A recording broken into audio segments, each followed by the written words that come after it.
It's all broken. That's awesome, man.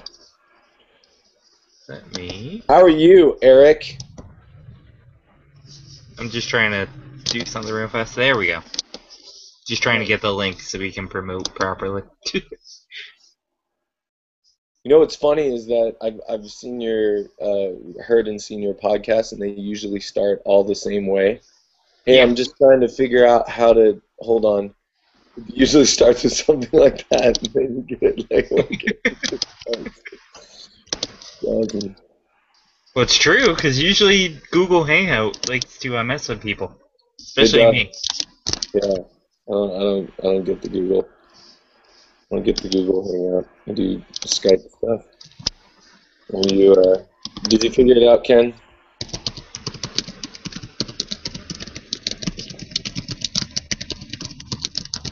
Are we on? We're live. Are we doing? Yep. Yep. Oh man. Then in that case, I your facial hair is more well groomed than mine. If I got closer to the camera, you would find out very quickly that's a lie. Am I? What is that behind you? Batman, Judge Dredd? Uh. Oh yeah. What Yeah. is that? You never read that? No, I've never read that. It's a collection of the. Was it 3 or 4? Now I have to look. Oh no, pull that bad boy out. Let's see this thing. As the Necronomicon falls. Stay. Did you get any uh, Rob Pryor prints while you yeah. were? You Yeah. did? You gave me the Thanos one. The Thanos one? Yeah. Okay, was it the one with him holding the Infinity Gauntlet, or the one Yep. from? Yeah, No, the one of him holding the Infinity Gauntlet. that's awesome. Did you find the chicken head in that one? No, not yet. I Want me to found show that you? funny that we did that for like a good 10 minutes on what was that, Sunday? I Yeah. think it was Saturday or Do you want me to Sunday. show you where it is?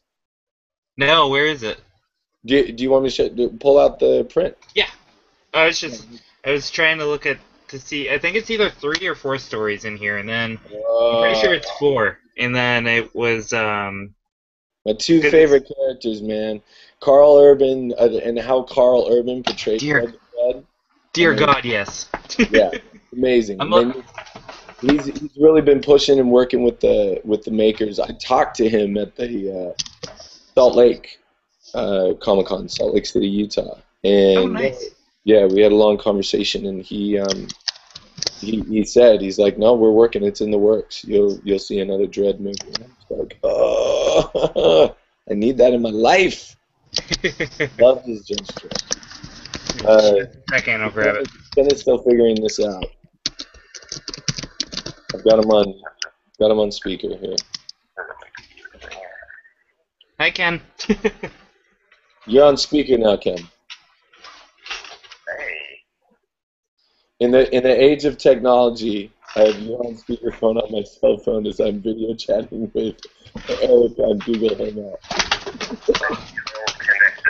I feel connected. You see it connected? Yeah, he should pop up as soon as he connects.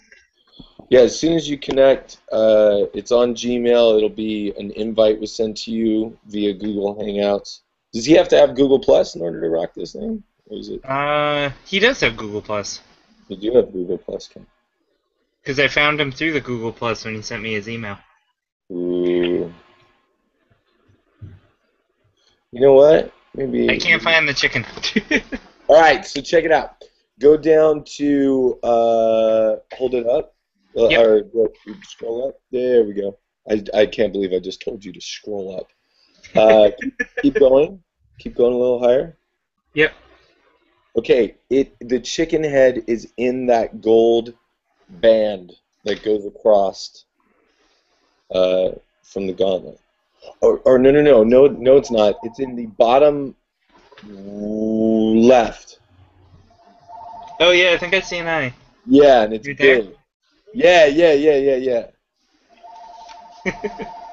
That's awesome. Yeah. So how do I send an invite on this bad boy? Maybe. There's a button on like the top left of the actual like window. Got that it. says invite people. There's chat. Live. Oh my gosh. How are we? How's this not working?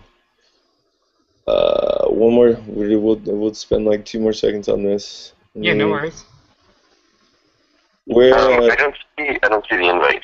So he does not see the invite. I should try again. Let's try again. Yeah. Invite. And I did link you in the chat, Adam, if you wanna tell people we're live, to the YouTube link. Uh oh, did I lose you? Uh oh, gone silent.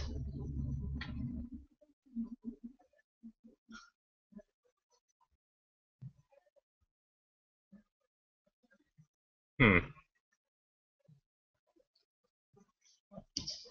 This is not good.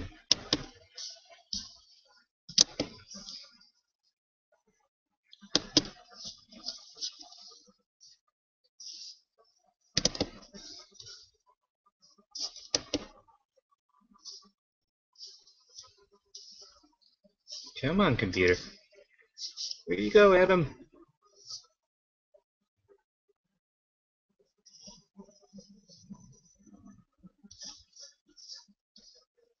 Do I have to re-invite Adam?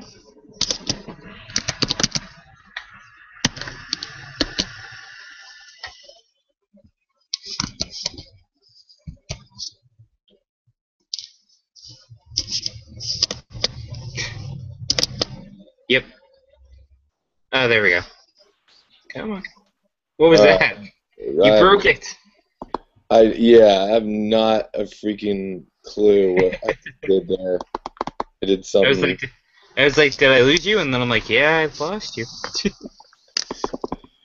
So, yeah, man, like, he sent the invite to you to join on this thing, Ken Lon. I've been clicking the invite people button. The Kennex Entertainment at Gmail. Yeah, KenXEntertainment at gmail.com.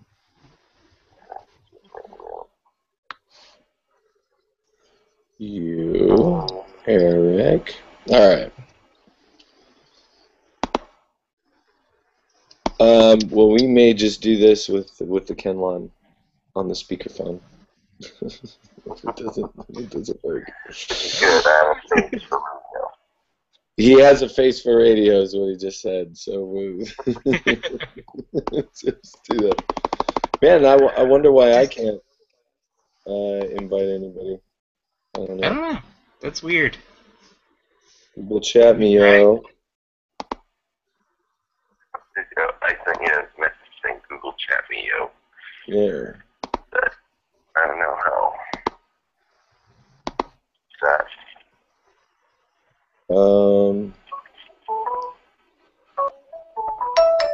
Well, I've got Ken now on another conversation on Google. You know what? Is there a link that you could send me that I could send him? Oh, yeah. Let's do it that way. All right. So because this is the first 10 minutes of the episode. Oh my gosh, the first 10 minutes is us, and this is our life. Like, this is our life. Us just freaking being idiots. So yeah, send me the link real quick. Yep. It should pop up in like the chat window or something. Come on. Synapse is amazing, and the first 10 minutes is going to be us just farting around. So, but if you're watching this, it's yeah, I'm excited to see Synapse myself. Not sucking up or anything, but I am. Dude, it's an action-packed thrill ride that will blow out your frontal lobe. Did you send me that link? I'm trying to. It won't let me click on it. Oh, you know what? Let me do this. Let me go here, and maybe So this is us. We live in a world where we cannot. This is our lives. We cannot function with technology, which is the point of the movie Synapse. The danger of technology. Great. Yeah. I don't know. I have no idea, man. Well, says he sent you the link, but you're not having it. You can't see it or get it. I'm refreshing for review. So when I log into my into my Gmail, there's a little bell next to my name in the top right-hand corner. So it's under notifications that you'll find the link that was sent to you. It won't be in your email. Oh yeah, it'll be that little So click on that bell. bell. Yeah, I was looking for the right word. This guy. Click on the bell. Click on the bell. Clicking on the bell. Oh, there we go. There it is. Stand by. Here we go. 3, 2, 1. It's happening. Oh, It's happening. his picture is there. It's happening. We got his picture, but do we have video? And then knowing Ken, he's probably got 20 windows open. Close There we all go. of your windows so we can. Oh my gosh, there he is. What? Ken exists. How's the lighting? Perfect. Good, because I call this side's Brad Pitt, and I call this side Danny DeVito. Get some Brad Pitt on this right there. There we go. I'm just gonna stay at this awkward angle the whole time. Which is interesting because I just call all of this Grizzly Adams. Yeah, So it's beautiful. It's fully beautiful. I really feel like Kevin Smith now because I got a dog barking in the background. Oh my gosh, Checky, shut up! Yeah, yeah. Now it's gonna be Dakota. I'm just gonna be like, Dakota, shut up! Oh, sorry it took so long to jump on there. No, the first 10 minutes of the podcast are now going to be us trying to figure this shiz out. But I think that this is a great theme with Synapse is technology and how does humanity intersect? Okay, so and the problems that arise as we attempt to connect with each other, but also the good things. Anyway. You know, it's funny, like, anybody who, like, talks to Ken and I, like, they just can't imagine that we actually did a serious film. Yeah. They're like, so Synapse, it's like a buddy comedy. Yep. You mean it was a serious film? No, I'm not gonna watch it. Jeez. Oh, it's a movie with a lot of serious overtones, and it's funny because I think that that's one of the for me, I think like a lot of artists who have a more comedic, side to them, or like comedic. Really, things. really, Cameron had to make a cameo. Yeah, that was my brother. My brother may jump in here at some point, and he is totally into all of this as well. He actually co-produced the movie, so and he's visiting with me right now. But anyway, so I think a lot of times, a lot of people who like to joke around a lot, artistically, will make stuff that's pretty with a lot of serious overtones, just because it's an opportunity to express the serious side of the things that you think about, even if you like to joke around a lot. So Synapse is a little bit of that for us, but it's still, of course, a lot of fun and action and all the things that Adam and I love about movies, but also has hopefully a lot of heart and a brain and kind of a cerebral, mind-bending quality too. So yeah, how's that? Hold on, bro. Say hi real quick. Hey! There we go. How's it going? There we go. There we go. How you guys doing? Superior. What are you trying to say with that shirt? I am the superior trucking company owner. Not own a trucking company. It is funny, I guess. You're highlighting the fact that these shirts all make us look like posers. We've never been to Memphis. So the Memphis Superior Trucking Company is not me.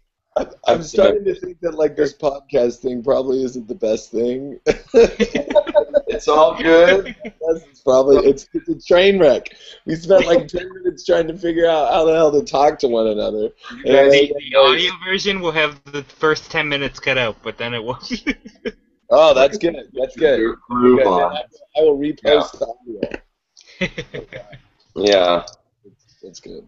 So, but Eric, you do your thing. We will keep blabbing along. So We are merely here to eat the corn nuts that you are offering in your hand out of your hands, like monkeys at a Bengal shrine. mm. I don't know what I'm saying. I was gonna let that one slide. I was gonna go right into segging into just a fun first question that popped into my head, and I know we had to be somewhat vague about it, but Adam, Oh, you know what? We don't have to be vague about Synapse, man. Ask Oh away. no, not about Synapse. Oh, got you. Adam, had it feel to be interviewed by 4 different people almost 2 weeks ago? That was awesome. That was a lot of fun. My what was it? The Red Ranger? Yeah, Jared. Yeah, Jared. He was a lot of fun. I heard he actually he and JDF had a karate off. Yeah, during the cosplay competition.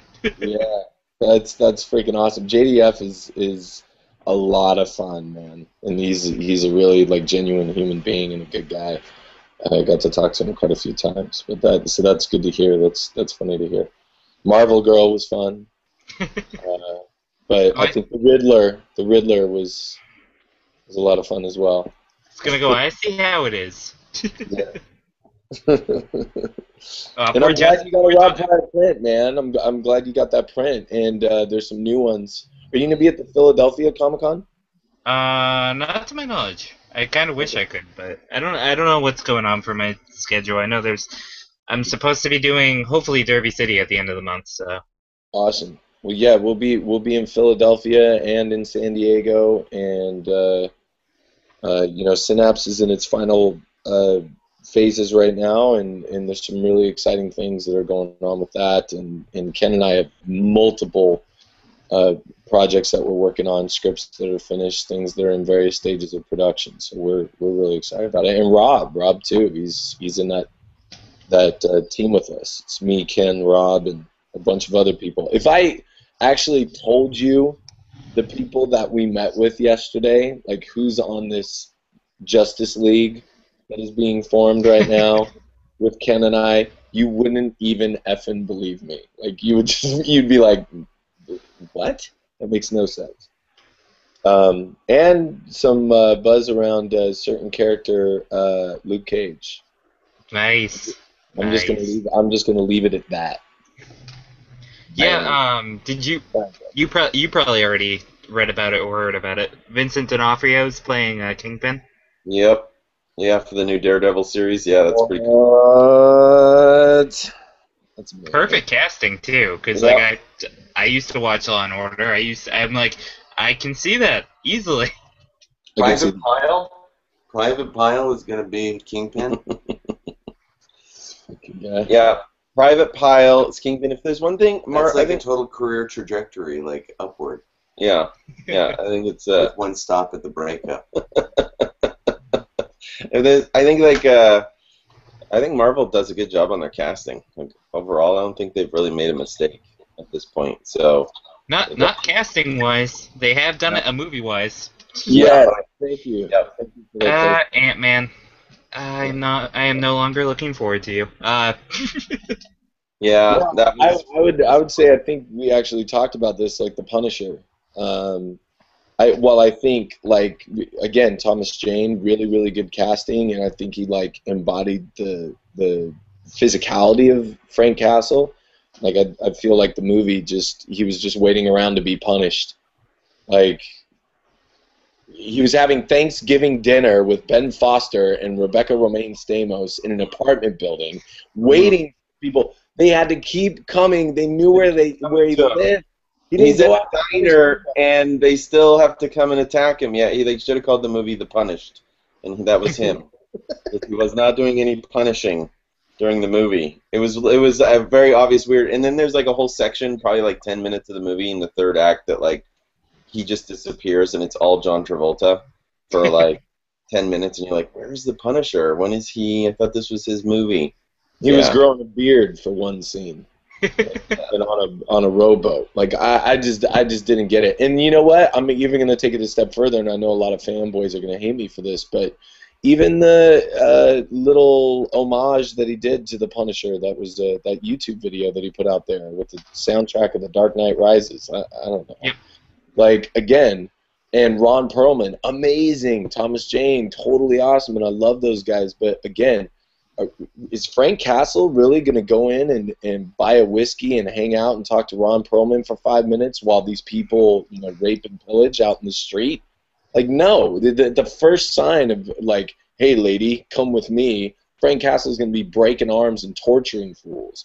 In fact, like, the best Punisher that ever, I think, was to meet the silver screen was Denzel Washington in Man on Fire. That was the Punisher. That was the Punisher.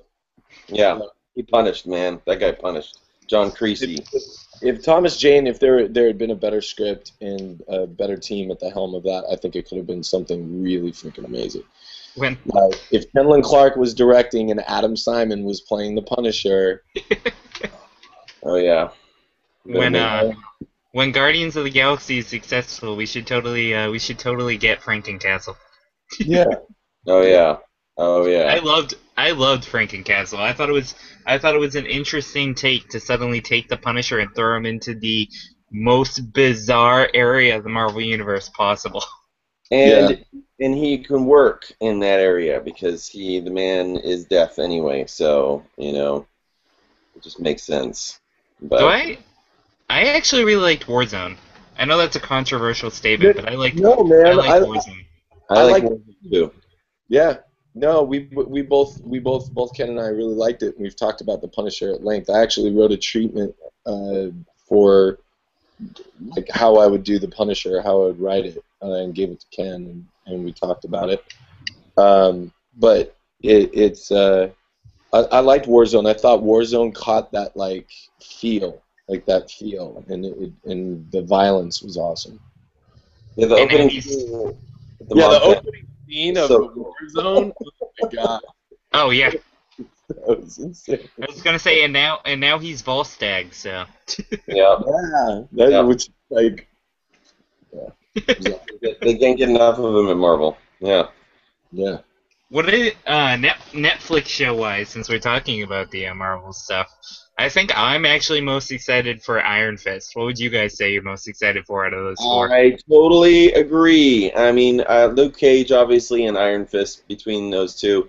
Daredevil, excited to see them do it right, but, obviously since we haven't seen Luke Cage or Iron Fist, and Iron Fist is, such a great character, and in all honesty, and I'm not saying this is the direction that they could go, and I don't know if you like Arrow, but to me, I was like, I love Arrow so much.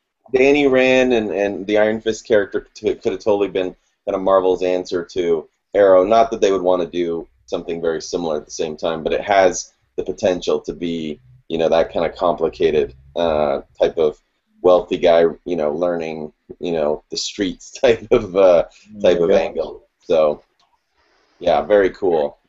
Though it's funny because obviously Kun Lun, if I'm saying that right, is the Marvel one, but we've gotten 3 or 4 references in Arrow now to Ananda Parbat. I always forget how to say it. Mm-hmm. The mystical place that is most well known for the Question. Mm-hmm. Man, did you see that online? I think it was 2 days ago. The deleted scene with Harley Quinn from Arrow. Yep. Yeah. That was. I was like, oh my gosh, this got by me. I'm gonna have to watch this. Yeah. Yeah. She was on the episode. Technically, on the Suicide Oh, Squad that's episode. right. Well, there's a scene where they talk into the insane asylum or something, right? Yeah, and then she's just like, sounds like it's something along the lines of, sounds like you two are having relationship issues. I'm a psychiatrist, right? Yeah. And that's the only Harley we got in the whole episode. Yeah. Really cool. Yeah, that's awesome. Well, that's the thing about Arrow that I love is they're definitely and in a weird way I feel like even though there's been obviously other superhero shows and stuff like that, I feel like they're pretty groundbreaking because they've really embraced the mythology as much as possible. And they go the there.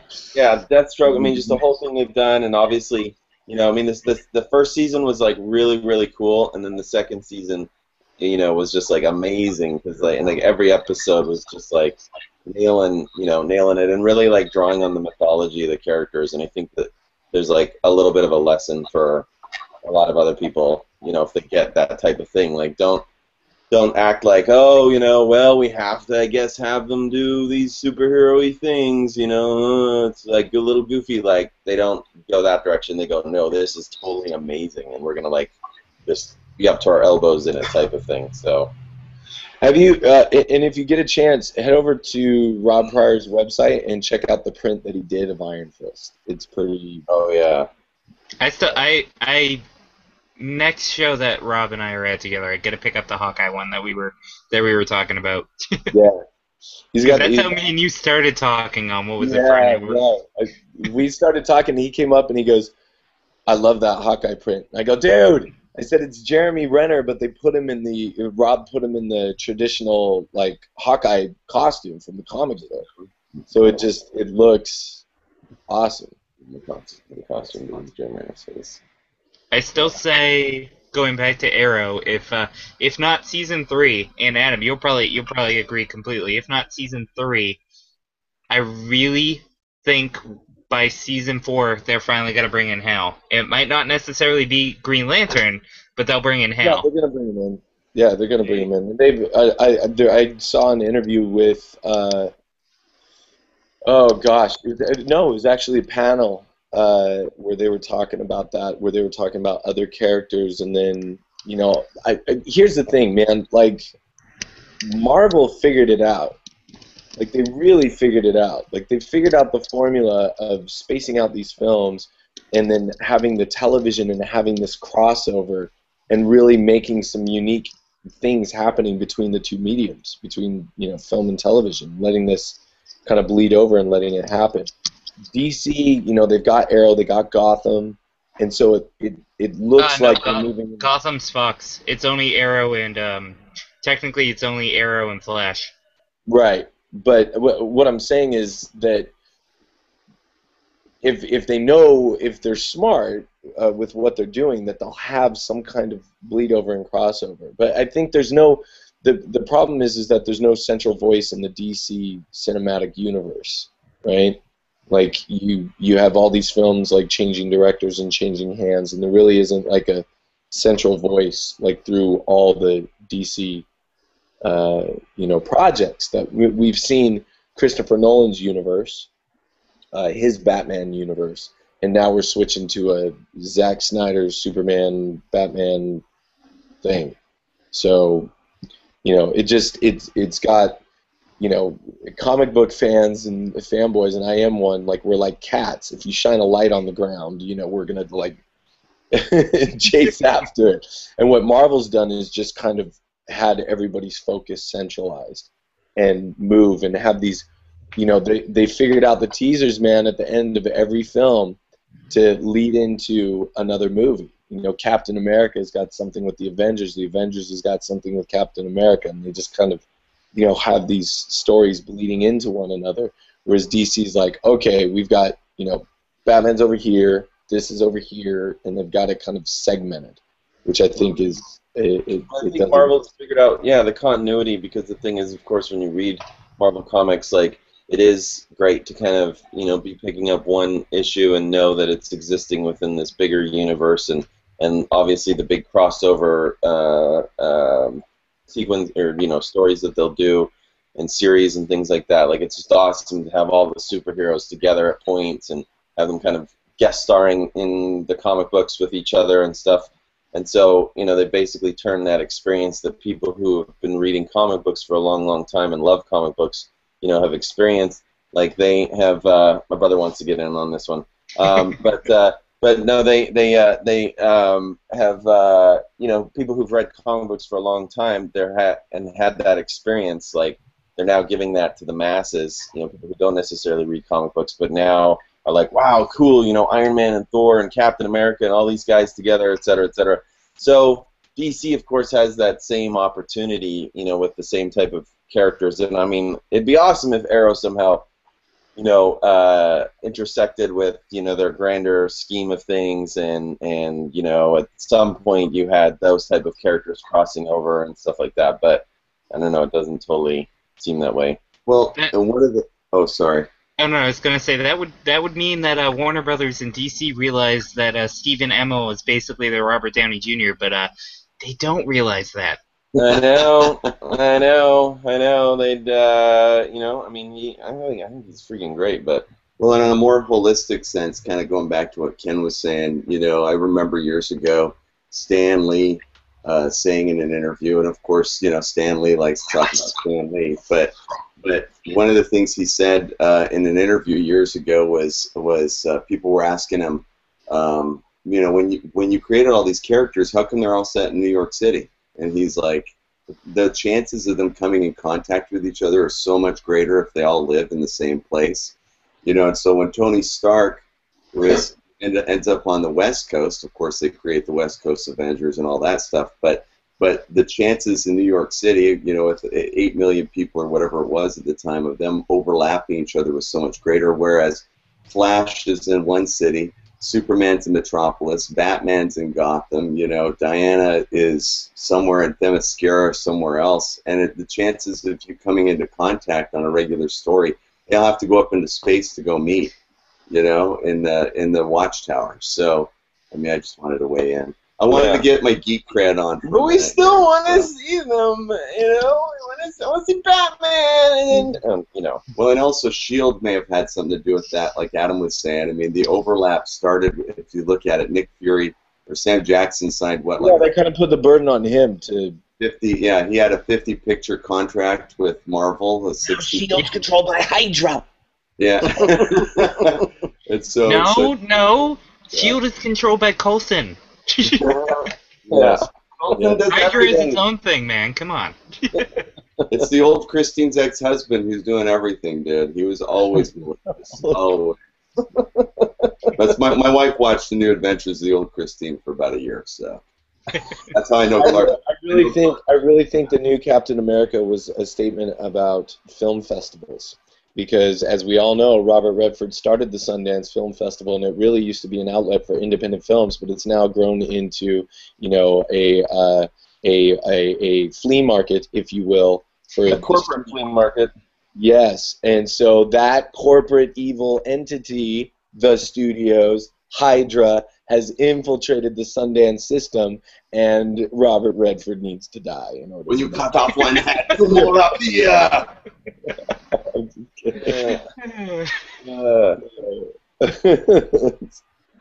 Yeah, but yeah, Synapse. Let's talk some Synapse goodies. So Adam, how long did? Oh wow, hold on, I lost my voice. Oh, no problem. What are you drinking there? What's your poison? Just some what? That's what it looks like. What in the crap? That's a What does it 7-Eleven look like? water bottle, isn't it? But it's got something No, in it. it's just flavored water, like really? some of those Crystal Light packet things. Ah, you're not getting some morning, woohoo. No. Right. I do have some Dos Equis, but that's for later. Nice. I still can't figure out. We'll have to talk about the drink and draw a little later because I have to rant to Ken. I'll get Ken on my side because you robbed me of at least one question. I'm sure it did. The problem with the drink and draw. The problem with the drink and draw is that it is anarchy. It is controlled anarchy. Like, so if you can imagine, Ken, and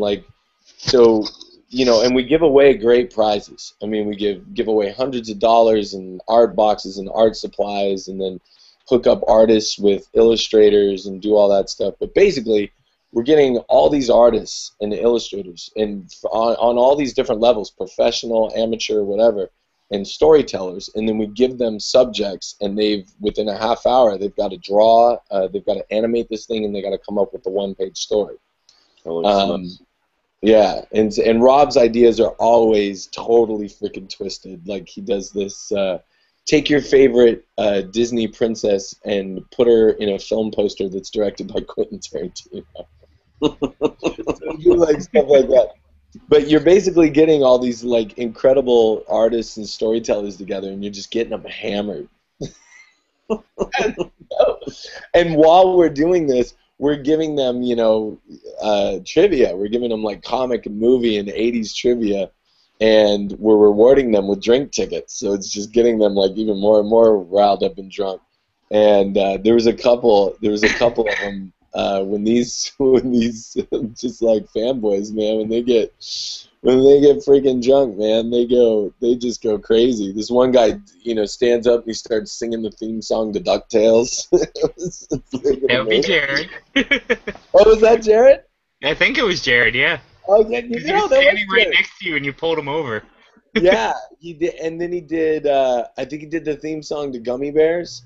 Yeah. Right. And then he came up with the trick question for JDF Power Ranger wise. Oh, that The he was a five, master at that. His JDF trivia, I couldn't even touch. But Ken, let's see if Ken can get this one because nobody got it. What? Thank you. What cartoon featured a cowboy, a cyborg cowboy playing a guitar in space? Playing a guitar in space.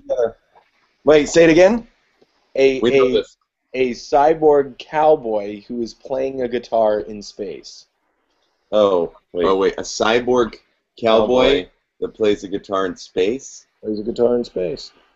We totally thought we had this one. Well, should we just say what we thought it was? Well, first? when you said cowboy and we thought you were going to cyborg, say cyborg horse. yeah, which would have been Brave Star. Right. You said a cyborg cowboy. Do you remember the Silverhawks? Cyborg, and did he play cowboy? Or did he play guitar? The Silverhawks. Who? Oh, man. Silverhawks. You're We didn't always in the 80s. Leave us alone.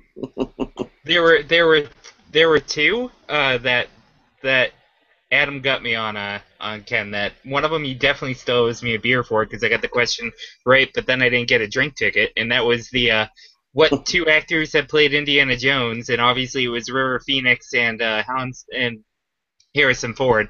I almost said Han Solo. So he still owes me a drink for that one. Hold on a minute. Because that's where he did. I said in film. Oh, okay. No. It was the Batman question. That was the Batman question that I got wrong. Because here's the thing. You said in film. I said Kevin Conroy as one of my Batman choices. Right. And guess what came out in theaters? Mask of the Phantasm. That's true. Right.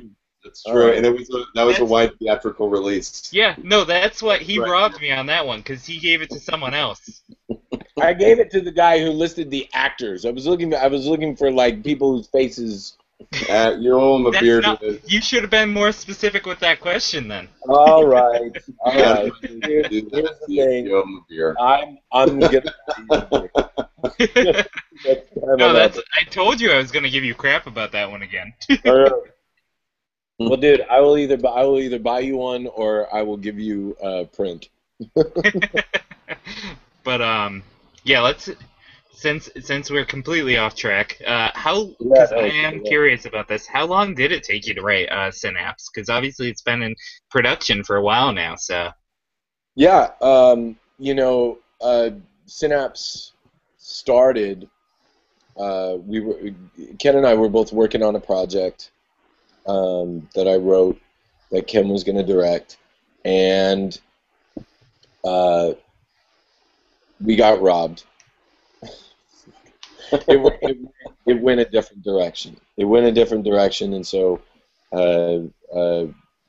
this studio has it, and they're making it into a film, and hopefully it'll do well.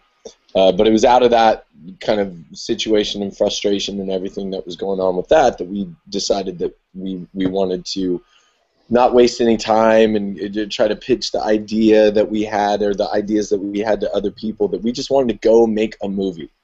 So we sat down and started spitballing as we do. And since this time, Ken and I have written multiple scripts together. And so we just started spitballing, and and I had some ideas, and you know this. I mean, when you sit down creatively and start to throw out ideas, something will stick, or it'll just kind of linger in the air and not really have any gravity to it.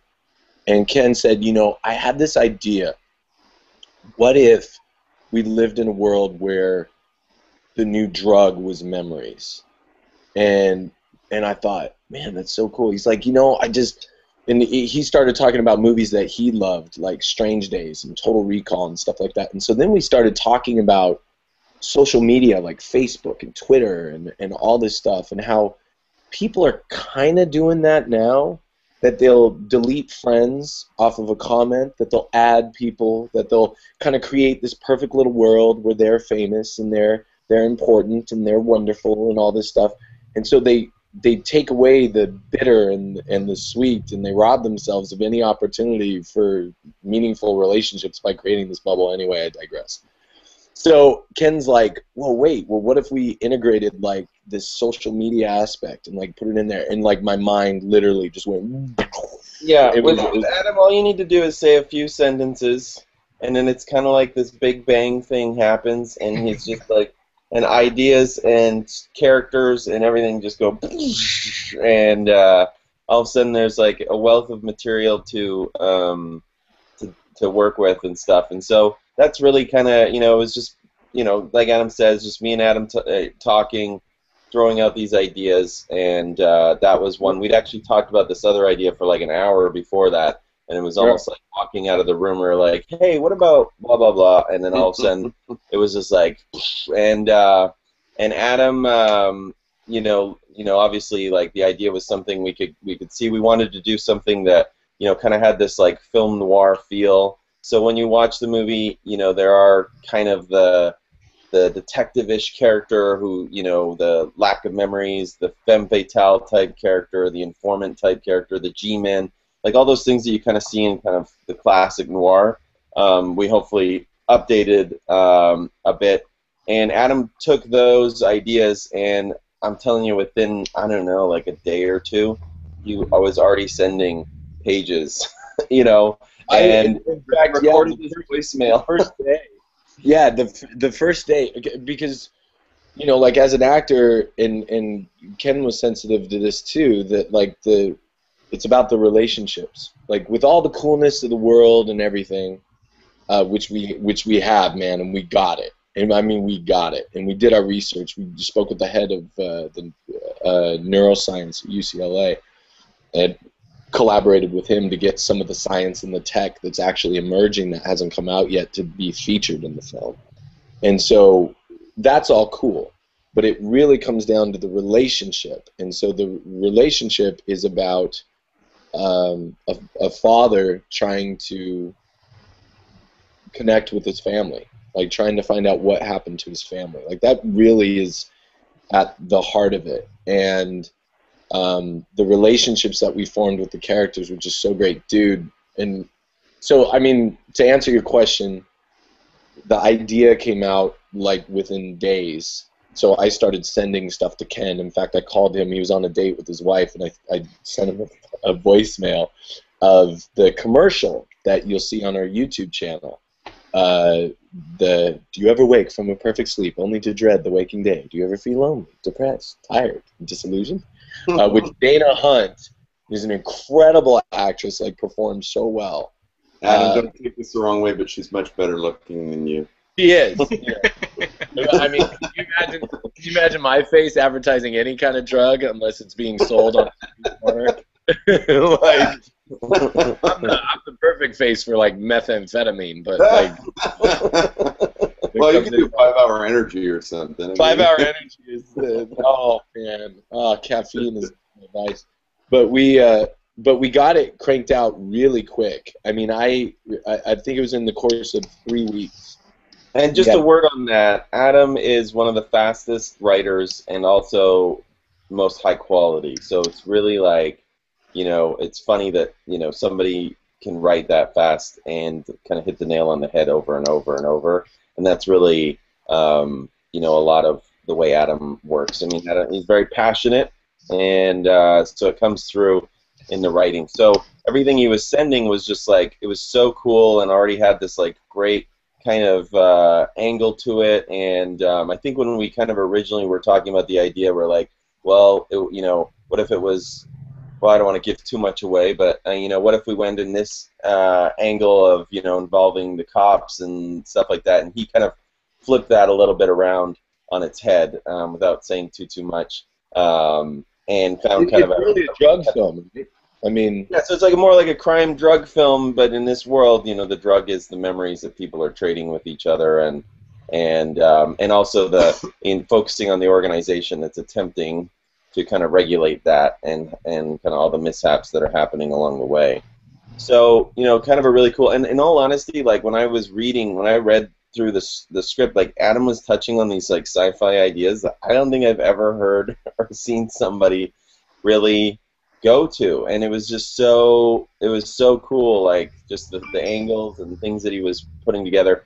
And you know, as we continued on, like even bringing in actors, you know, we rehearsed and read script through over and over, and that was a huge process too. I mean, kind of like allowing, like they had great ideas, just great collaborators, and pulling in things and stuff, and Adam would take those ideas and knew how to kind of like integrate it into the writing aspect, you know, the script. So he did the heavy lifting, hard labor in a couple weeks, managed to write this really amazing story and script, and then over the next few months, and even, you know, while we were filming, as usually is kind of usually how things happen, you know, we had a great group of actors who also threw in ideas and then, or, you know, toss things to me and Adam would, I mean, at one point Adam, even when he was filming and playing the lead character in the movie, is still, you know, running over, and we had another idea for this kind of Friends Connection type sequence, and Adam's like, I got this, and runs over, and I'm talking like on the napkins with the pen, it's just like, you know, writing all this like amazing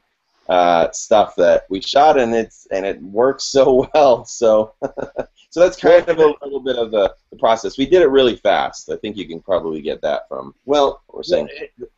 and even though like we had the script and we had all this stuff going on, there was still like we didn't lose the improvisational nature of the film, and there was a lot of improv, and we kind of Ken's such a brilliant director because he had this like out of the furnace approach to Synapse.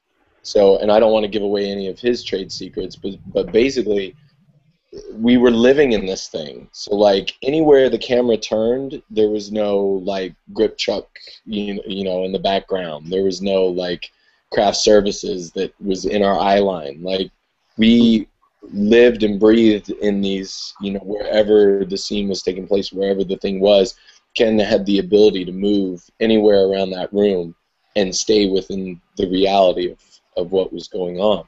So it was really fantastic. And the script, for me, like really took shape when the actors started to come in for the table read, and they started to read it out loud and get into character and bring their own ideas. And dude, we've got like the cast is just ridiculous. Like it's ridiculous. Like they're amazing.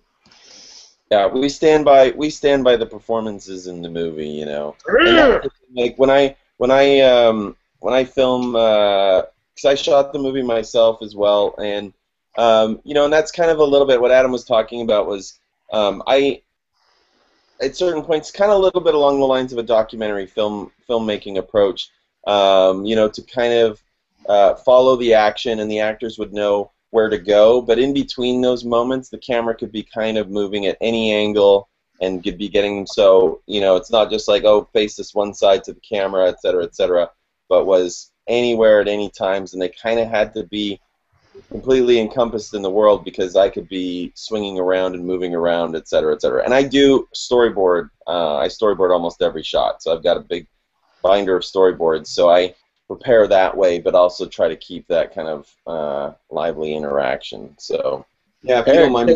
And check this out, Eric. Ken is a comic book artist himself. He's got a start as an illustrator, and he's phenomenal. We can talk about this. So I got something that only you have. Nobody else has got this.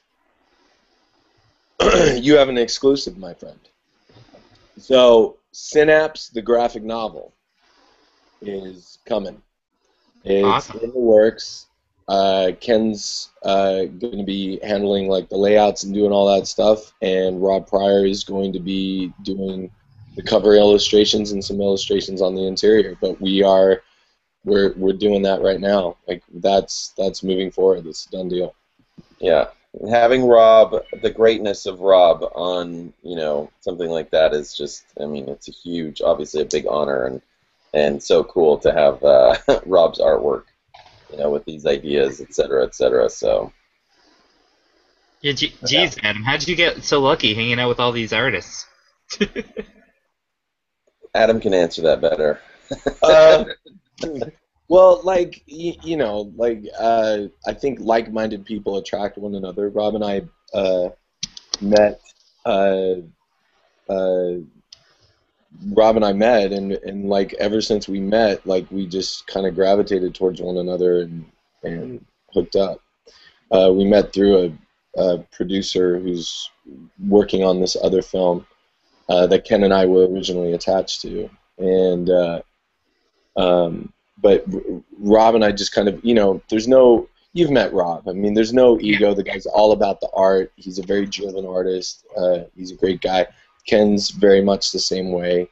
It's just like Ken and Rob were like separated at birth, and so we just all, attracted one another and began collaborating and working on stuff. So I got films going with Rob. I got, films with Ken, and we're all supporting one another and working together to bring stuff to life.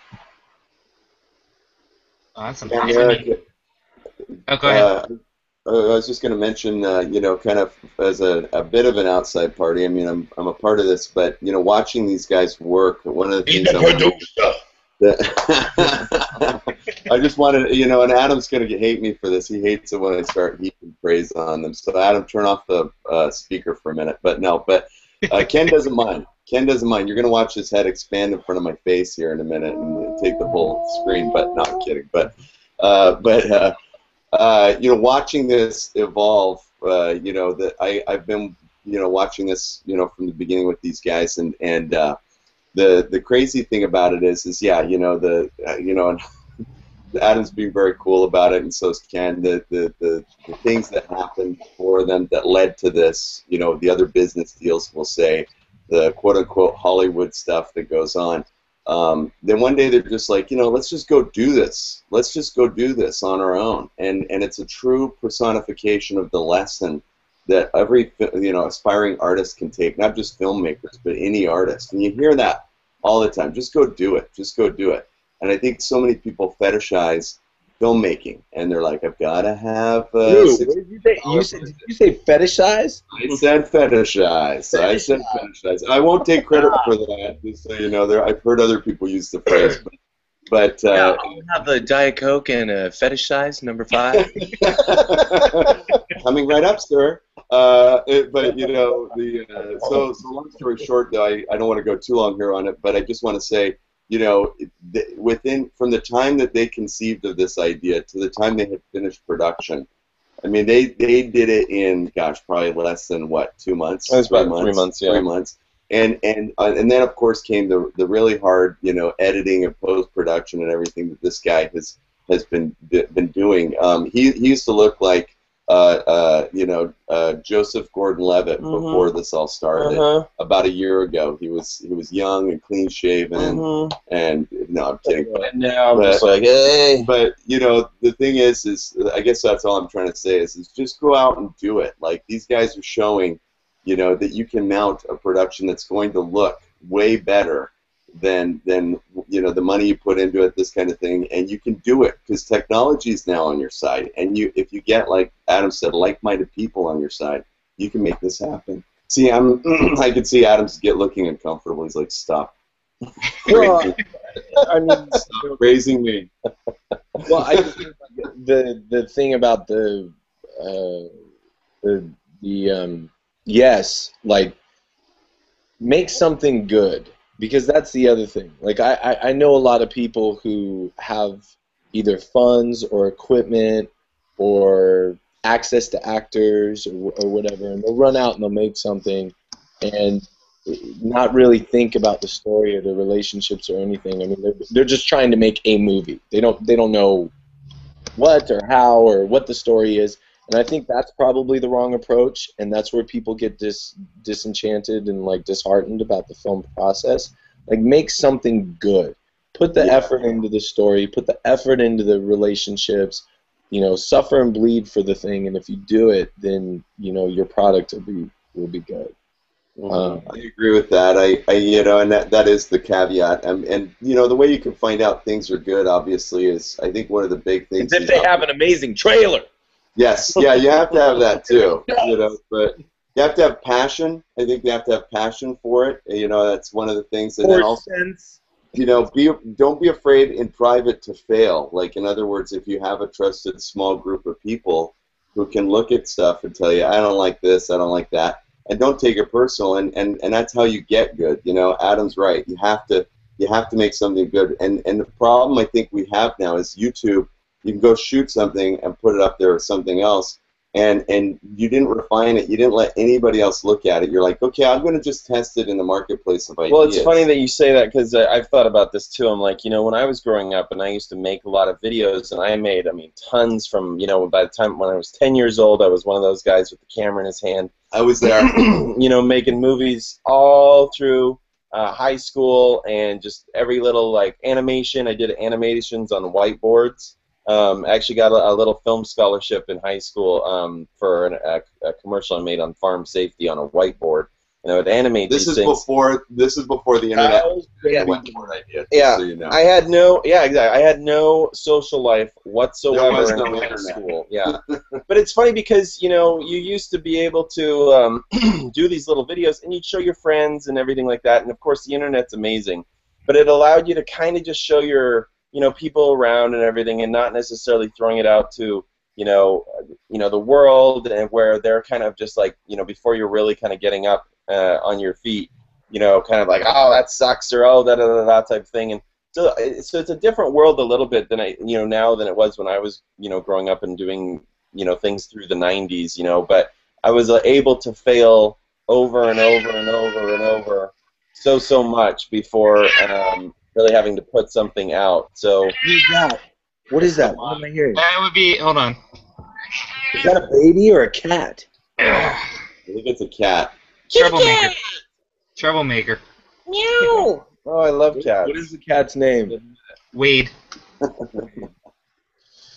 So he lives up to his now we have a namesake. serious disagreement because I am not a cat guy. I'm with you, Adam. I'm firmly in Dogville. Yeah. Oh, we have a dog too. It's my dad's really? dog. Yeah, she's in the other room. Cool. Unlike this one, staying quiet. So hit us up. Hit us with the hard questions, Eric. Hit us with the rough stuff. Well, man.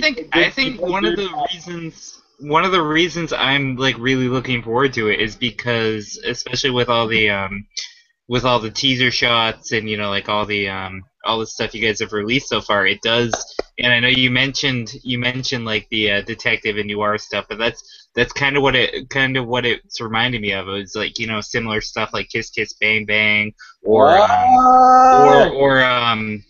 since you mentioned Joseph Gordon-Levitt, that awesome movie they did where I'm blanking on the name of it. Brick, yeah, Brick. I love Brick, but even like a Sin City kind of thing. It's more the guy, the guy in the business suit with the gun, just like looking. Yeah. It's a funny thing about that. That was the first thing. Like that was the first thing is that Ken and I was the suit. We talked about the suit within the first 5 minutes. The first 5 minutes of our conversation. Like, yeah, like the suit I'm thinking like this guy in this like Bruce Willis Die Hard, like the Hawaiian shirt under the, and I'm like he's got a white linen suit, man. Like, and Adam thankfully actually owned one that I think it was from you were in a wedding party or something, right? Wedding party. And so he had the suit. And that suit went like through the ringer, every single night it went off to a dry cleaning service because when Adam says that you got to bleed for your passions, He bled, literally. On that suit. On that Hey, suit. and tell him the story of tearing. Didn't you tear a knee or something? No, it was Ow. the last. Like technically, it was like the second to last day filming. So the other great thing that you will see about Synapse is we did all of our own stunts, and by that I mean I got to kind of be careful, but but anyway, but what I mean about that is there were no crash pads, there was no rigging, there was no pulley system, there was no like safety anything. When you see me getting slammed into a wall, that's a freaking wall, and I'm getting slammed into it. And so the fight choreography was done so that I could take the bulk of the punishment, but as a result, broke a finger, did all this stuff, dislocated my shoulder. But the second to the last day of shooting, we're running across this catwalk, and I came around the corner, and there was this metal edge. And what's crazy, like in hindsight, is like this catwalk, it ends, and right where it ends, there's a roof, and it falls 6 stories. Like there's nothing there. So I'm running towards the end of this bad boy, and I kind of, skip to a stop, but I'm not stopping quick enough. So I had to reach out and grab this rail, and I swung around this rail to get back onto the roof, and I caught the edge of it, and it just cut my knee open, cut through this thing, so I was bleeding all over it. So every day after shooting, because it's a white linen suit, we had to take it to this place in Burbank, this 24-hour dry cleaner. And every day I would walk in, and it would be filthy, and the lady would just look at me like, "What are you doing to this thing?" But on the last day, I came in, and it's ripped, or the second to the last day, so it's ripped, and we still had more shoots to do.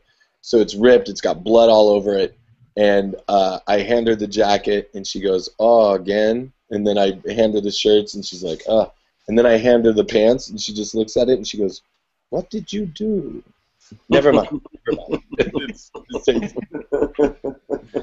Yeah, Adam worked it like crazy, but that was the costuming. Was a big thing. The cool thing too is that the movie for the most part, the main kind of narrative takes place over the course of 12-ish hours. We don't really totally define that, but it's essentially one day.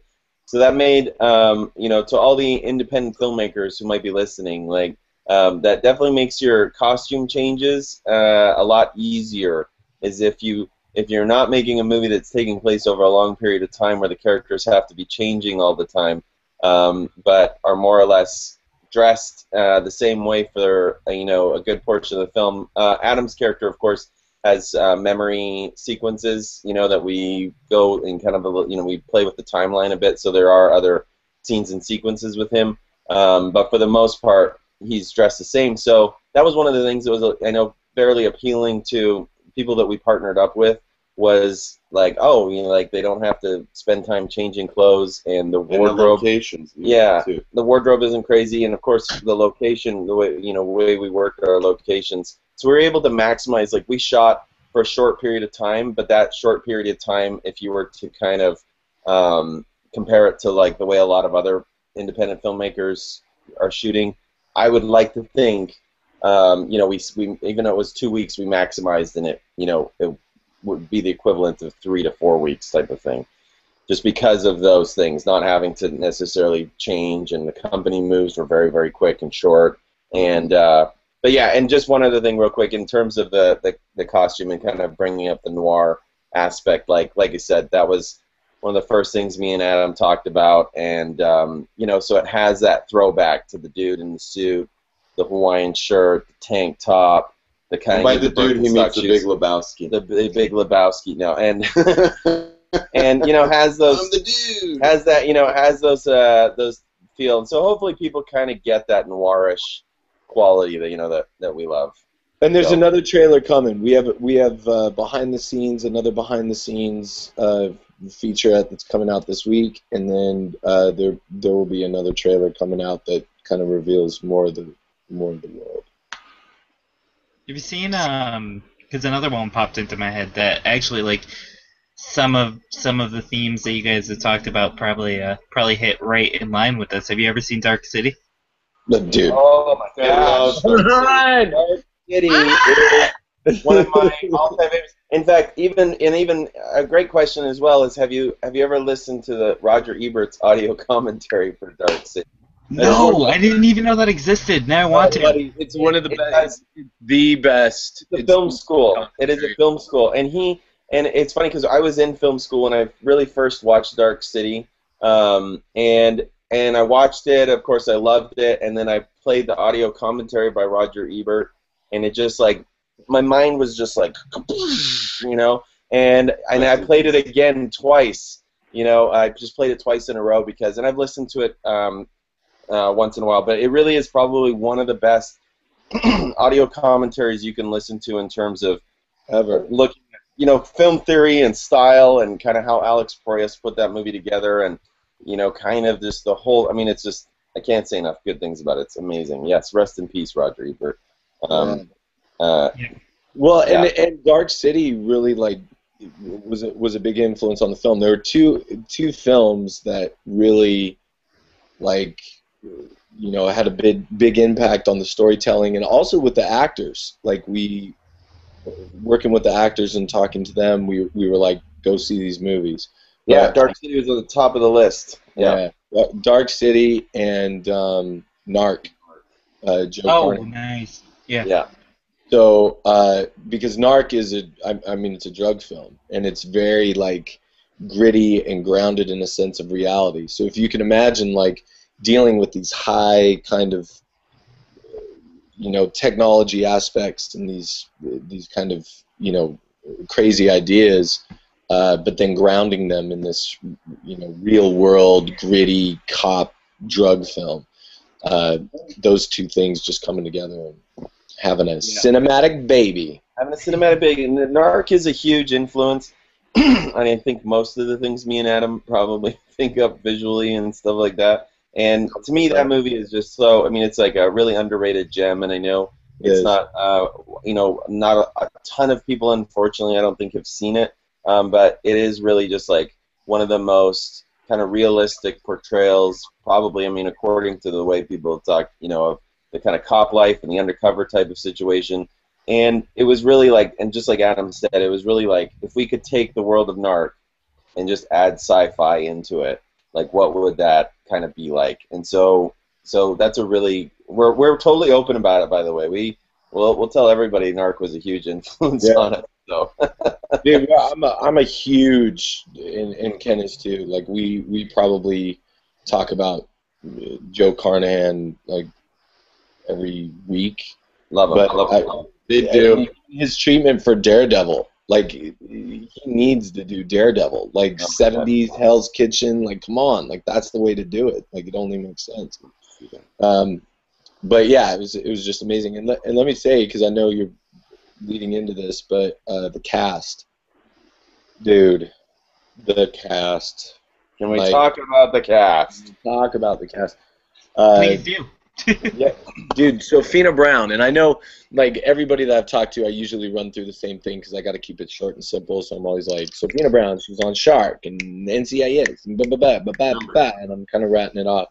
But this gal, like, has a strong background in theater. We're actually working on some plays right now, her and I, and she's just so freaking brilliant, man, and her ability to kind of cut to the heart of what something is about. We had such a good relation, like the whole cast, man. We all had a great relationship on scene or on set, and we were able to keep, like, I can't say it enough, like the improvisational nature of every scene, and keep it alive and keep it new and try new things. And Ken was brave enough to allow us to do that. But Sophina Brown, freaking amazing and incredible. The categories. Sorry. And, Wait. No problem. Stop it. And, listen, Kat. Listen, Kat. I'm talking about Sophina Brown, Kat. Stop The cat really loves Sophia Brown. Apparently. Well, let me tell you. Keep talking, Ed. No, you keep talking. Dakota, get the cat. Get the cat. That's the dog. Get the cat. Get the cat. Do it. That's a dog. No. Knows the evil and danger of cats. All right, enough. Hey, come here. Then we got the dad. And Joshua Alba. Hey, Coda. Come on. Come here. Hey. Come on. See, that's the difference. You clap, a dog listens to you. You clap, cat keeps going. You know, and she was just amazing. Joshua Alba, like, my performance in the film, without giving anything away, has a lot to do with what Josh did. In fact, I was lost, and Ken can tell you this. Like, when we first started reading the script and having table reads, I was a bumbling idiot. Like, I had an approach, I knew what I wanted, knew what I was trying to do, but it just wasn't translating correctly. And until Josh got in the room and we started, you know, going back and forth, and I saw what he was doing with his character, I knew exactly what to do with mine. So, like, he was just insane. There's a scene, I won't tell you which one, I'll tell you when the movie comes out, but there's a scene that's pretty freaking awesome. And in the moment, Sophina was just like, I mean, she's like she is like Arnold Schwarzenegger mowing down the jungle in Predator with that freaking railgun, man. Just freaking, just like going berserk. She's so great. And so she had this stuff just firing off at me, and I was responding to her. But there was something that was missing, and Josh comes over, and he goes, "Can I?" And I was like, "Yeah, man, like, go for it. Like, let's talk." And he comes over and he whispered something in my ear, and that just, it made the scene. It was amazing. The cat knows. Anytime I talk about something genius, The cat gets excited. I agree. I agree. You're correct. And then Henry Simmons, like, same thing. Will Rubio is this incredible. If you check out Will Rubio comedy on YouTube, he's got this comedy channel on YouTube. The guy's hilarious, and he gave an incredible dramatic performance at the same time, but he provided, like, some great comedic relief and levity in the thing. And Charlie Boone, who plays a total badass, scary, really scary character in the film, is amazing. Like, amazing in this. It's the performance. I think people are going to be shocked by the performances by these people. I think they're really And that's the thing, like, thankfully, you know, like, when we, like, as I edited the movie, you know, I never had to cut around a performance. It was always like, Ken's talking. I'm going to leave you with this dog. oh, awesome. I never had to cut around a performance. It was always, you know, there's always great material to work with. And so that, like, obviously makes things, and I think part of that, in all honesty, I mean, I can't totally say, you know, why it worked out so well, but I think part of it was filming very fast. You know, people were kind of always in character and always doing their thing. There wasn't a lot of downtime between things, and so the intensity is quite high. But yeah, I mean, and while Adam's not here, I'll tell you, Adam Simon gives an incredible performance. And I've known Adam for years, and, you know, we collaborate and everything like that. But that was, like, for me, and I've obviously worked and shot things with Adam before, but that was an opportunity for me to, like, just even see what Adam, like, does as an actor, and it's pretty mind-boggling. Like, it's been one of the best things that you know, is definitely coming out of the movie. So he is not here. We only have his dog. Oh, but he's back. I was just saying, all this talk about the Punisher, I had to go to the freezer to get my popsicle, so now I can really feel, you know, Thomas Jane badass. All the torture, all the punishing that Thomas Jane did in the Punisher consisted of a popsicle on the back of a guy while he tricked him. It's just. Oh yeah, that's right. Oh, I do want to say something, because you I love your I checked out all your podcasts on the not on the YouTube channel but on your website. Great, and I love that you can just scroll through and like click on those things and do it. But I will say this: I did an interview with Geeks Podcast. Yep. Now I'm gonna pit geeks against geeks. So the guy that was interviewing me was talking. I'm gonna set the freaking record straight, and I'm coming for you, Geeks Podcast. I'm going to. And there's a big problem. Because I was tired, I didn't have a lot of stuff, so I lumped two superheroes together. He said, who are your favorites? And I said, The Punisher and Batman. I said, because for me, growing up, it was just about, a guy with a lot of guns and gadgets. And he goes, no guns. Batman doesn't have any guns. He doesn't use any guns. And I'm like, no guns. Yeah, right. Bull crap. Batman uses guns. Like, has this guy not, like, followed Batman and, like, the progression of him, like, through the comics? Like, what was the comic book where the SWAT team's chasing him through a building and Batman's wielding a shotgun? Like, come on. A grappling hook is technically a gun. And Well, the grappling hook is technically a gun. I will go with Adam on this. The Batmobile and Batcycles do have machine guns. Good. Yep. Even back to Tim Burton's. So Adam is correct. I mean, I'm with you. I think that the thing is, though, Adam, is Batman feels less guilty because it's the plane actually shooting people. It's the car. It's the Batcycle.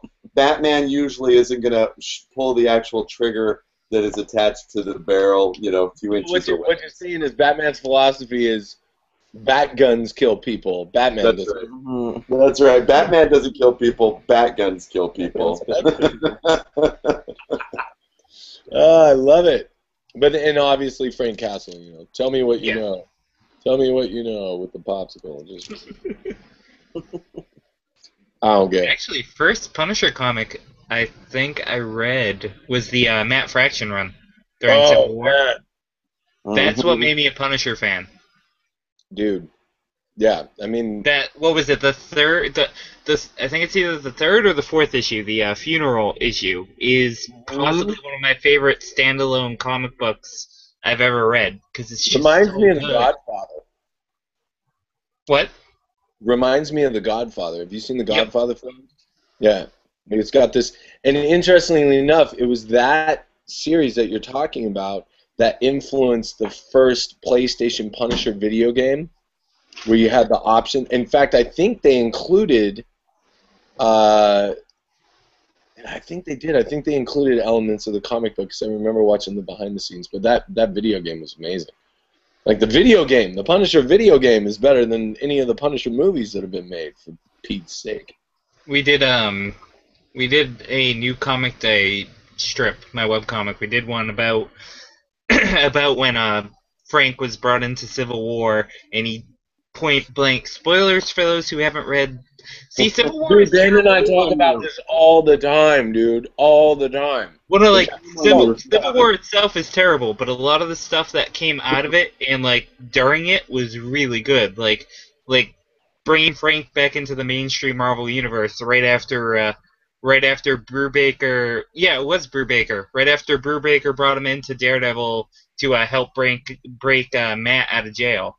But when he turns around, and I think it's either the very end of issue 3 or the very beginning of issue 4 of Civil War, when he turns around right after Cap brings him into his group and turns around and shoots the two supervillains, and Cap gets ticked off at him.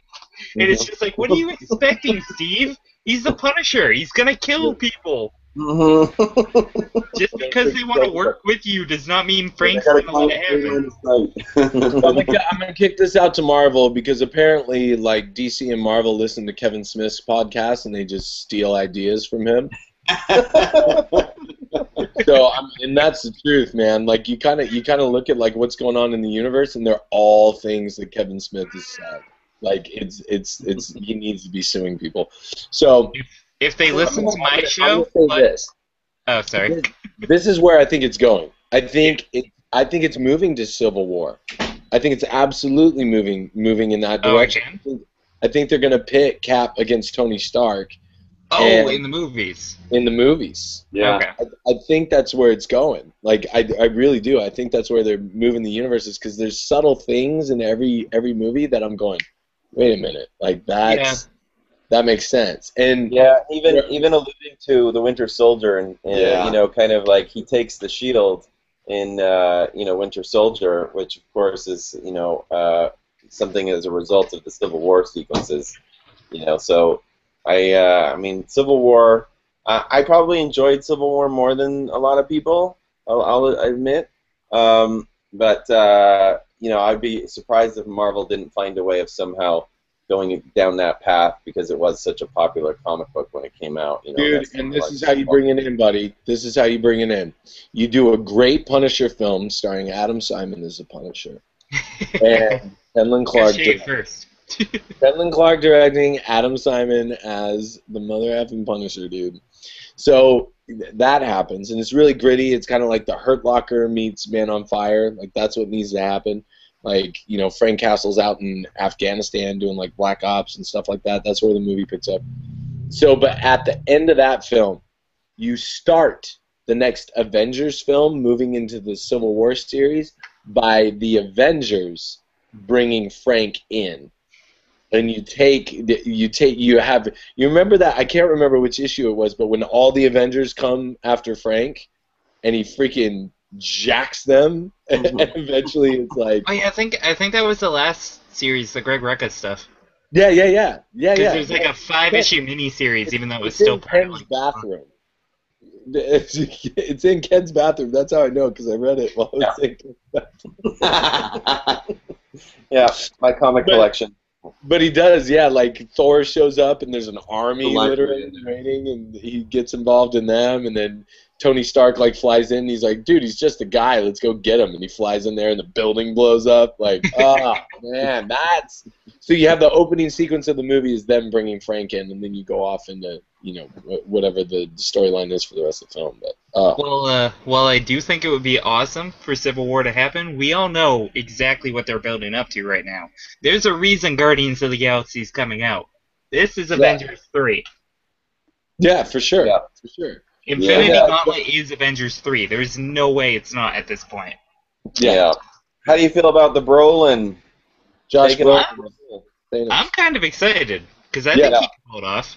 Though I'm curious. I know it was the guy talking to Loki in the original Avengers. That was Alexis Denisof from Buffy and Angel.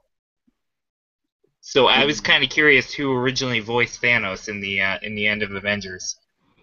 Because I know it's Brolin now, but I'm kind of curious who did it in the No, 2-second cameo. no, it was some other. I can't remember. It was, I don't You know. just gave me the next first question for the drink and draw. Yeah. There you go. Hopefully I'll be at that drink and draw, but I won't be answering that question. Like I said, I'm curious because, like I said, the fun/obscure knowledge is the fact that Alexis Denisof was the other dude, but not Thanos. So he could have been Thanos too. Wouldn't surprise me. Love that man, Alexis Denisof. He's underrated. He is. Yeah, man. Like, so where are you right now? Massachusetts. Massachusetts.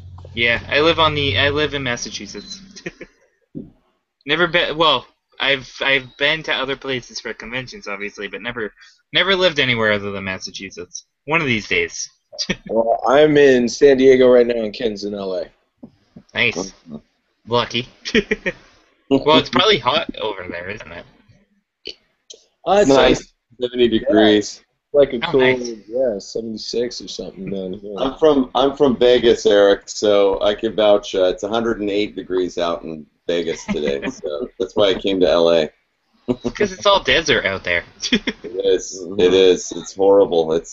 There are many days you look out your window at 9 in the morning and it's already 95 degrees, and you're like, what am I doing in this place? Obviously, I'm here to make some money because there's no other reason to live here. No, Vegas got good stuff because you probably have listeners in Vegas. I've lived there 10 years and I love it. It's great, but I do aspire to live somewhere else now. Did you see the song Massachusetts as sung by Elvis? The guys who did the Fox. Oh yeah, yeah. Oh, That's freaking hilarious. Oh I yeah, still, that's so my good. my favorite one from those guys is actually the one where he's on. I can't remember the name of the song, but he's on like a date with a girl, and then it just goes like all dubstep at moments. It's pretty funny. Oh my gosh, that thing is hilarious. Yeah, it's when he's singing about finding a girl or something, singing Yeah. about finding love, and then it goes into dubstep. Yeah, that's freaking hilarious. And then just so you know, like we're because I forgot to mention this to you when we first started with all the technical difficulties and stuff. All Ken's fault. Synapse is in. We're going through final sound, final score, and but the film's been edited and it's ready to rock, and we'll be doing the premiere like somewhere around the last week of August, Ken.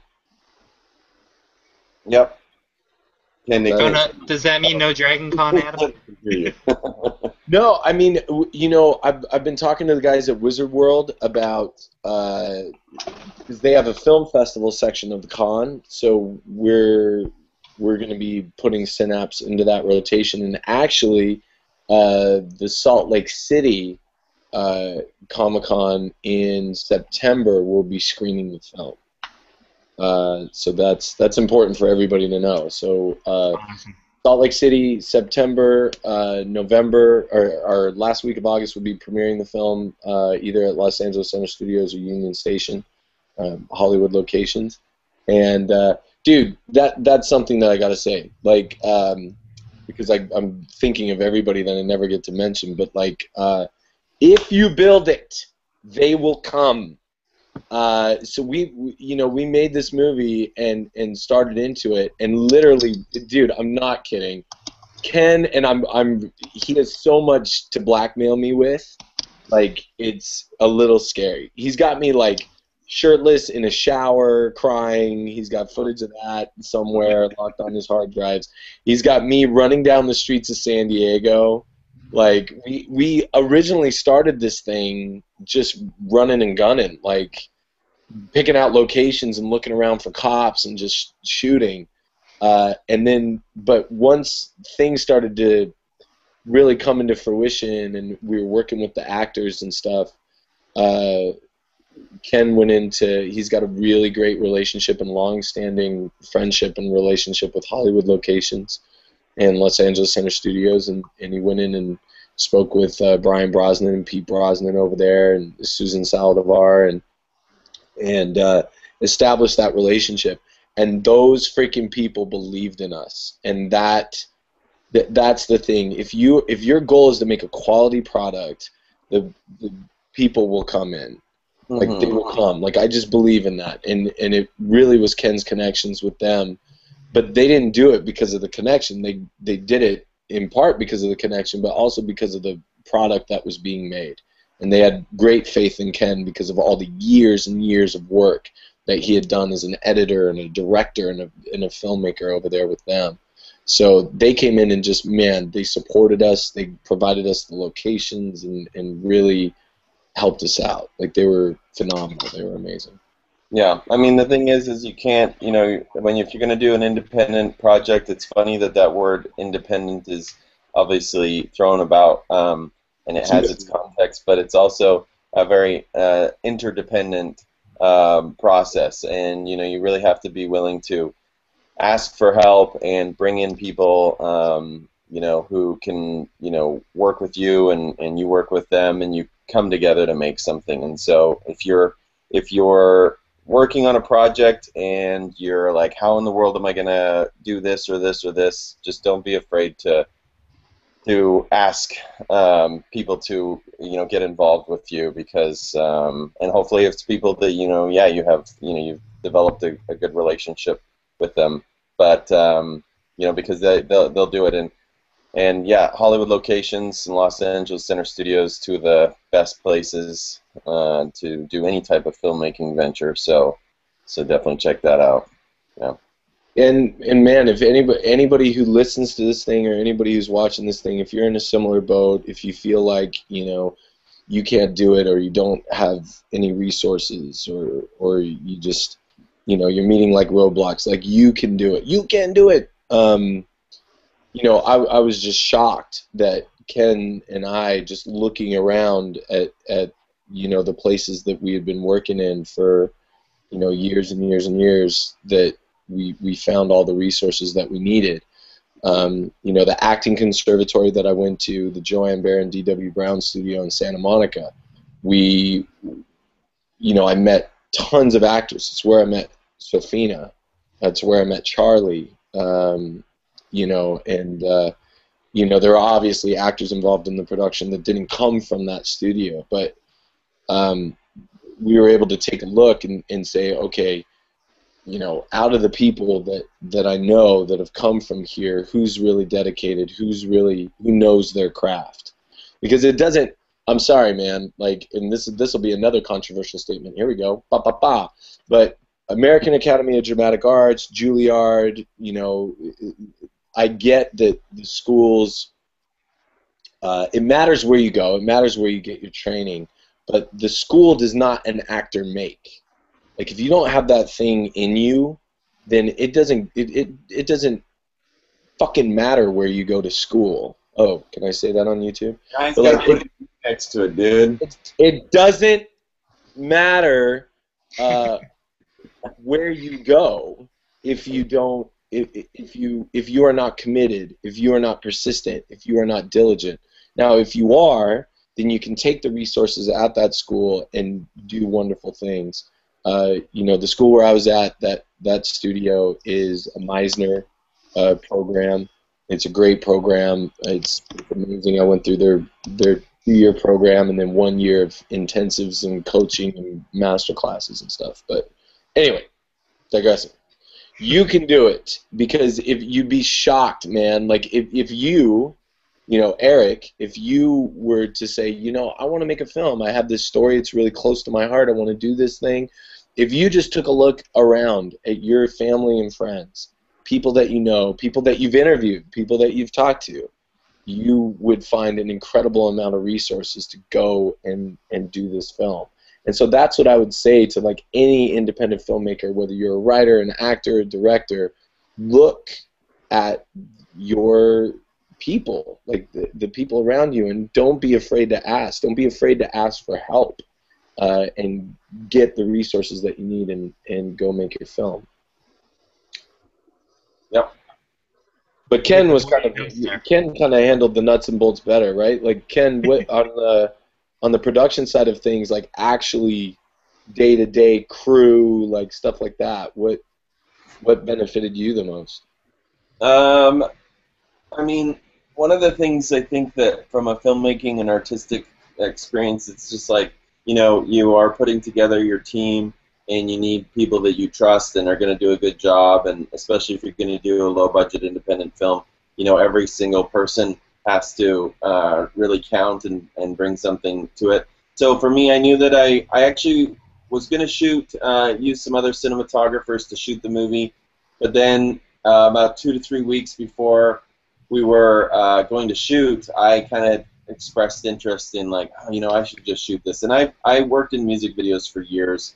I've worked as a cinematographer for a long time. I mean, I'm one of those guys who kind of has done a lot of the different roles, so it's not like something where I hadn't shot before. I mean, I've been doing this for so many years. And I kind of expressed that to Adam, and Adam was like, oh my gosh. He's like, dude, you got so enthusiastic and excited talking about shooting the movie. And so I was like, you know what, I need to do it. And it's not that I, want to do that every single time per se, because it was like incredibly exhausting. Yeah, it's just, I mean, it was for 2 weeks, and we shot on the Red, so, which isn't necessarily a small camera, and we had, decent lenses, and, put what money we had into those. Shout out to Mike Teston. Yeah, and Mike Teston, yo. And that's who we rented our lenses from, and he gave us a great deal. And we managed to, get that type of stuff so that everything was very professional. But also, your supporting crew is still going to be a little smaller. So one of the things we did, or what I did, was I hired a guy who is basically like a human Swiss Army knife. and Dude, is literally a one-man army. His name an army. He's an army of one. and his name is Rusty Rayburn. Ah, I can't say enough good things about him, and he just basically was just bagged me up, supported me, basically operated between the two of us and one other person, on and off. We operated as essentially our camera crew. But even though, I'd be sitting there, I got the red cam, I got all this, I might be like crouched down on the ground, kind of the way I am now, but, filming, doing these things, and the second I'd say cut, like, he was always right there, and he would, all of a sudden he'd just lift the camera off and like, okay, let's switch lenses, blah, blah, blah, blah. So we were able to move really, really fast that way. So I just say, like, if you have to do the less is more approach, sometimes that relates over to the people that you're with as well. So if you can find people who can do a lot of things. So in Adam's case, obviously, as well, I mean, Adam not only acts in the film and is playing the lead character and is playing, when you see the film, you'll see kind of the multi-level approach he has to take performance-wise, but Adam also wrote the movie, and so, we kind of wore a lot of hats, and that's just an important thing, but make sure that, like, whoever you're getting to wear a lot of these hats, like, really knows how to wear them. So, and Rusty, Rusty, the energy of the thing too. Like they gotta match. They gotta match your energy. If you're filming, out of Africa, it's like a different thing. Like Rusty literally was like, Boondock Saint style, like with the lens changes and moving stuff around, and Ken didn't even need to really say anything, and we had this guy Matt Brown who was like totally amazing, sound guy, and just doing amazing work, and like Rusty was just like that whole, like, the crew that Ken had, which was small, efficient, and light. It was a tactical unit, man. It was freaking SEAL Team 6 of freaking filmmaking, man. Nobody could do it better. Nobody. Right, and it's funny because that's the approach, that people really need to take if you're going to go down this path. Is like, just be willing to wear a lot of hats, and that's okay, and be willing to find people who are willing or want to go on this adventure with you and can wear a lot of hats. And in Rusty's case, I mean, I would love to say, hopefully that there's a Rusty Rayburn all over the place for anybody who's doing it, and hopefully that there is. But we definitely lucked out in getting him, because he was like I said, a one-man army that helped back. And the guy loves to work. That's the other thing. Like, when Rusty's not working, the harder you work and the harder Rusty works, the happier he is. And that's really like the type of person you need to, like, if you're going to go down this, because it's going to be a lot of hard work. And we're so happy for like the fans that have like started to support us and come along, and the support that we've gotten from the cons and stuff like that, because it's just really amazing, man, because everybody involved. I remember Sofina just showed up one day and had like cakes and coffee and stuff for everybody, and the amount of work that everybody put in. Charlie Boone and I and Will like worked on our characters forever, and we got together and we basically lived together and trained together, and for months and months leading up to this thing. And I mean, we really did. I just stayed down down here in San Diego where Charlie's at, and we trained. I mean, we were hitting the gym every day and working on firearm stuff and tactical things, because Charlie, had to play like this super amazing, dirty cop, and he did so well. We trained with these guys actually out in Vegas in Cameron's neck of the woods. Yeah. Chad Lyman and Progressive Force Concepts. Look those guys up, man. They're freaking amazing. So they worked with me and Charlie on gun handling and stuff like that. It was good. Lots of guns in this movie. There are. There's lots of guns.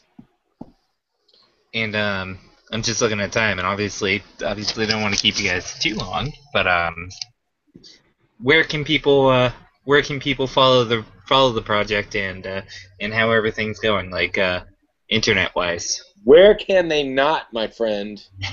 Where can they not? Well, we have www.synapsethefilm.com. We have our Facebook channel, which is Facebook.com/What is Synapse. So, and then obviously the YouTube channel, which I should know off the top of my head, but I'm looking it up right now. And the here it is. We do a lot through our obviously our Facebook. Facebook's obviously great, one of the best ways to connect with people, et cetera, et cetera. And the website's got Adam's done a great job with making sure everything's it's a great historical record, if you will. So if you want to get up to speed, historical record on if you want to get up to speed on Synapse, it takes about less than 15 minutes on the website with getting all the material and everything. It's one after the other. You'll be able to get it all. It's great. Yeah, and we have a ton of behind-the-scenes stuff. I mean, that was one of the great things that the studio helped provide us was a great guide to really cover our behind-the-scenes. And so we've got, if Synapse is Apocalypse Now, we've got a Heart of Darkness waiting in the wings. and so we put out a few little pieces, and we got some more coming, but definitely looking at how we can put that out, because we're not afraid to basically just let people see how we went about it, because it was a definitely grueling 12 days, and you really get to see kind of the up close and sweaty personal side of everything. So dark and gritty, man. Dark and gritty. I just sent the link to the YouTube channel. I think I'll have everything in the show notes when it comes to the audio edition. Awesome.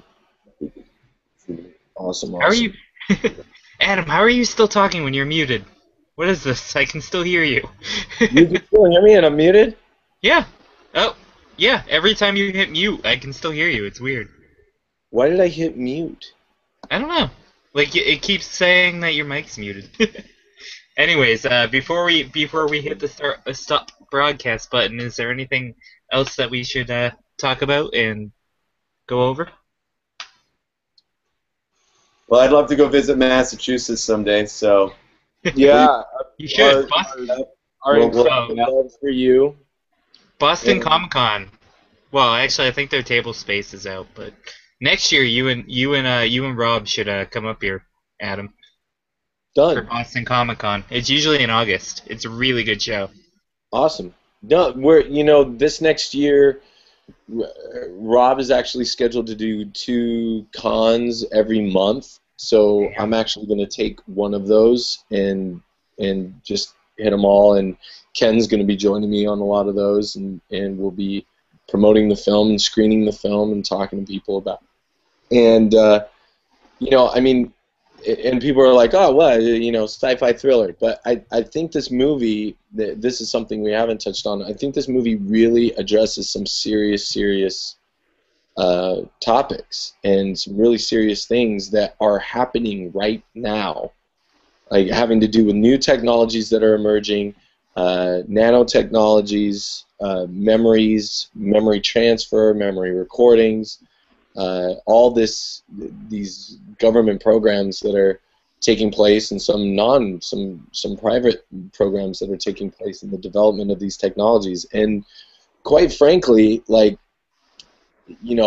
won't say who it was, but I interviewed this guy, and he was talking about a memory program having to do with memory and the rehabilitation of soldiers who had suffered brain trauma while in active duty. And he started talking about this program that they have to create an algorithm that can read, the memory centers of the brain. So after telling me some of the details of the program, I told him, I said, well, and this is a well-intentioned, brilliant scientist. Like, he's a great person, and his whole thing is, I want to help. Like, I want to help these people and help rehabilitate them. And then I told him, I said, well, doesn't it follow that if this is what you're doing, if this is the technology that exists, can't you reverse engineer that thing and mess with somebody's head, mess with their memories, do something that's very bad. And he sat back, and it was amazing to me. He sat back like, I never thought of that. And he sat back and he goes, yeah, I suppose you could. And I was like, well then, buddy, don't do it. So I think what this film, and I've seen, like a large portion of it, the rough cut, but I think what this film does and what the story does and what the actors do so well in portraying, what Ken does so well and visually and in the editing, I think what it does really well is it tells a very heartfelt story in a sci-fi world that addresses some very real and potential real-world dangers, some real-world problems in this kind of brave new world that we're running into right now with these new technologies. It's kind of scary. So. Yeah, Dun. I'll just say gonna this, go. Way to I'll go just- on a downer note, jeez. Yeah. well, Beware. The last thing I would say is Adam for the beware. uplifting message. That was now I want to go jump off a building. No, Yeah, I was about to go. Quick, Cameron, save us. I'll say this. I think Really I good think film. I think that the You thing guys that, are great. Adam Well, was like, run. Adam, The Illuminati is real. yeah. He's it's going to be an awesome ride, I think, for a lot of people, and I think that what you're going to see with Synapse, I've seen the rough cut all the way through, and I'm going to tell you, it's the thrill ride, and obviously, I'm related to this guy, I'm Ken's brother and stuff, but so I might be a little biased, but I'd like to try to take a bit of an objective point of view, and Adam touched on something I think that is really the key to some of the best science fiction that's out there. I think science fiction needs to be, about, the new technologies and things like that. But really, it comes down to the heart of the story and who the characters are. Nobody crucify me, but I hadn't seen Another Earth until last night. I watched it finally. You ever seen Another Earth, Eric? Way to go, Cameron. Oh, wait. I won't go on a tangent, but I'll just say this. That story, just like Gravity, just like so many other, and Gravity's not really science fiction, but all these movies, it really comes down to the heart of the characters and what they're really striving. They're Joanne Baron DW Brown alumni. That's right. So my thing on it is I think that people are going to leave the theater actually that it ends on a good note. Synapse ends on a we'll say a hopeful note, and so unless you change the ending, Until the sequel.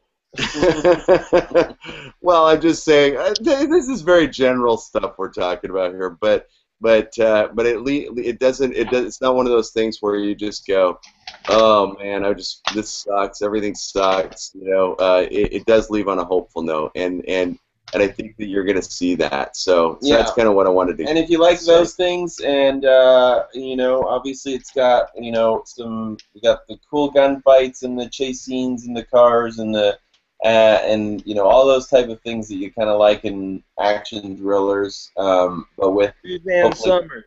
Yeah, Patrick Suzanne Summers, Patrick Duffy, the Ever. film of Ron Howard. Family Matters. Yeah, if you like any of the things that we're mentioning right now. Did you see the outtake For video? those that don't know what they're doing right now, you have to look up the blooper reel on the YouTube channel, and you'll understand.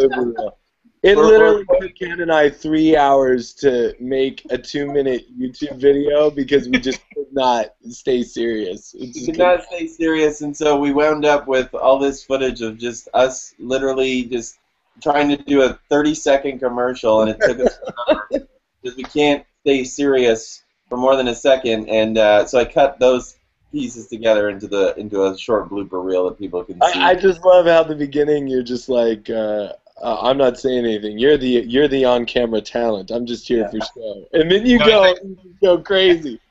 I think my favorite was, oh hello, Oh yeah. I always wanted to do those intros, man. Oh my gosh, where you look up. Oh, hi. Oh my I gosh. told him, I was like, that first started out. I go, well, should we start like with our backs to the camera? And we were just having a conversation with our backs to the camera, and Ken just turns around and he goes, oh, hello. Yeah. Kevin Clark. I just lost it. I couldn't. I can't. I just couldn't. Yeah, so I mean, we got a lot of cool little videos and things that people can see, and we got a lot more coming. And like Adam and Cam said, you know, it's got a lot of, you know, we got a lot of cool serious themes. We've got a lot of cool emotional, you know, good meaty stories and great complex characters. And then, like I'll say, you know, we've got a lot of, if you like the comic book, sci-fi, action, cool stuff, you're going to get that as well from this. So hopefully it's a little something for everybody. Yeah. Awesome, and I can't wait to see the movie, as I said. So, anyways, I'm always the worst when it comes to. I'm just gonna hit the stop broadcast button. So let's wave to everybody. Bye, guys. Are you currently dating anybody? What's going on with you, man? Nope, I have been single for 8 years now. Okay. All right. Listen. We're gonna find Eric. You're gonna come out to LA. You're gonna come out to LA. We are gonna find you somebody, man, because you're a gem of a dude, and you're a great guy, and love talking to you, man. And your vast knowledge of comics is incredible. It's amazing. It's amazing. I felt There's a little. enough ladies at the con who find that characteristic insanely attractive. So, let's capitalize off of that. If you are in the Massachusetts area and you love comic books, and a guy who has a cat who will interrupt every time you attempt to speak, hit Eric up because he's a good dude. No, I appreciate it, Am I Eric. blushing? It's really cool. Yeah, thank you so much, Eric. I appreciate it, man. Yeah. Yeah, thanks, dude. Thank you. Thank you.